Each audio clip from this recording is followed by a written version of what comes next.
All right, let me bring my laptop forward a little bit so hopefully we can see this a little better. But you can see again, I'm starting with the proportional term of 14 and the derivative term of 2 like I had from the initial step response tuning. So now I'll kind of show you guys what a frequency response looks like, because I think when I was going through the schooling I never really got kind of an understanding like this. So let me launch my Python script that sends the reference commands. So basically what I'll have it do is I'll have it just follow sinusoidal input, and we'll kind of see what its ability to follow that sinusoidal input looks like, and that's really what your frequency response is. So I think I'm starting out here pretty slowly. You can see there's some time delays right now just because ROS, the robot operating system, runs over TCP/IP, so sometimes when the network gets bogged down it's crappy, but hopefully it smooths out. There we go. So you can see cyan again is what is actually going on. Red is the reference trajectory.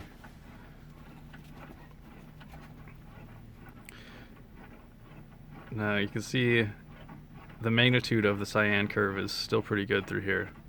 But at a certain point we'll see that it, well, in all likelihood, since it was overshooting before, we'll get a little bit bigger than the red, but now we can start to see that it's getting smaller.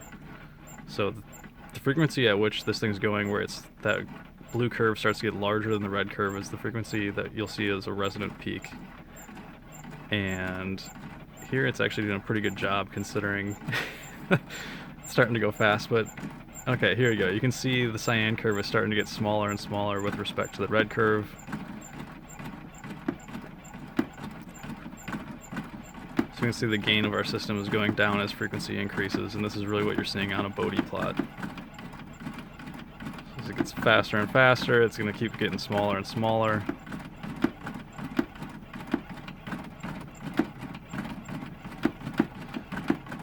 Until, I'm not sure if I'm going fast enough on this script, but eventually it'll lose the ability to track the reference signal. So right now we can still see that it's pretty small, but it's still trying.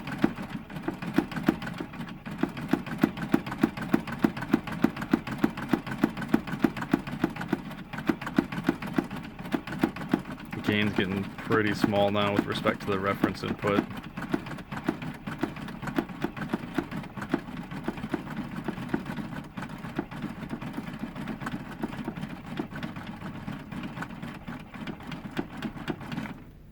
Alright, and that was the end of the test script.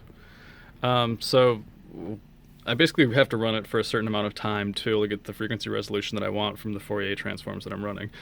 But yeah, that's about it. Again, the 14 proportional term, 2 derivative term that I was seeing before.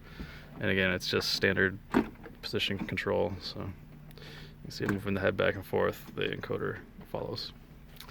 Yeah, that's kind of it with this. So basically what I would do from here is I've got some scripts scripts that I've written that will take the time series of that data and basically make a Bodhi plot from it, so you can get a pretty good representation of what's going on. And then I can say, hey, like, I want this to be able to, let's say, look up at a user and then look back down at the floor within a certain time period. I can convert that to a frequency, and I'll say, hey, if the bandwidth looks good from my Bodhi plot that I've made from this, I'm spot on. If not, I have to go back and try to make the system a little bit faster.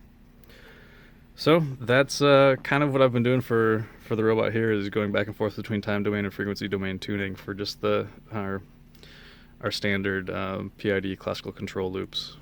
So it's really not anything crazy. There's a lot of infrastructure behind it, obviously, but yeah, that's it. So hope you guys like this a little bit. See ya.